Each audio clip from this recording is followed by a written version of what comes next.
1981 was a big year for werewolf movies. There was The Howling, Wolfen, and An American Werewolf in London, which I think is close to being the all-time best werewolf movie, second only to The Wolfman. It's directed by John Landis, whose resume at the time included Animal House and The Blues Brothers. And even though this is a horror film, it has a lot of comedy. David, please be rational. Let's go to Dr. Hirsch. Yeah, be rational, sure. I'm a fucking werewolf, for Christ's sake.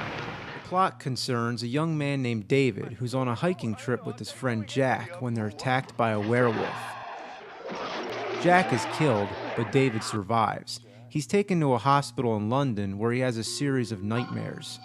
These scenes themselves are genuinely shocking, with dreams layered within dreams to the point where it becomes hilarious. He's visited by the ghost of his friend Jack, and as a ghost, the first thing he says, "Can I have a piece of toast?" "Get the fuck out of here, Jack." Is that the kind of conversation you have with a dead person? So Jack tells him that he's been bitten by a werewolf, and now he's going to become a werewolf every night there's a full moon. Typical situation. So he goes home with a hot nurse. There they are in the house. At this moment, there's nothing romantic, nothing sexual going on, just having a normal conversation. And in one of the most abrupt transitions I've ever seen in a movie, there's shower shagging. What I want to know is what happened in between. Did he just say, "Can I come in the shower with you?" But that's what makes it so funny, that he's becoming a wolf in every definition of the term. One of my favorite scenes is a montage where he's just hanging around the house doing nothing. There's a shot where he just paces back and forth for about a minute.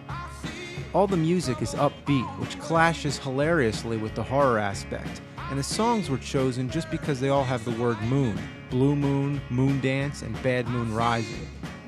But the only way I could properly review this movie is to talk about every scene, so let me not spoil it. The last thing I must mention is the transformation scene. It's probably the best werewolf transformation scene ever. The special effects guy behind it, Rick Baker, won an Academy Award.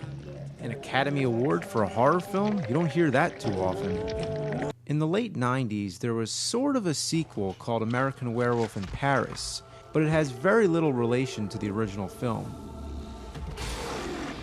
With the upcoming remake of The Wolfman, it doesn't look like we're ever going to see a transformation scene like this ever again. You know the nights seem to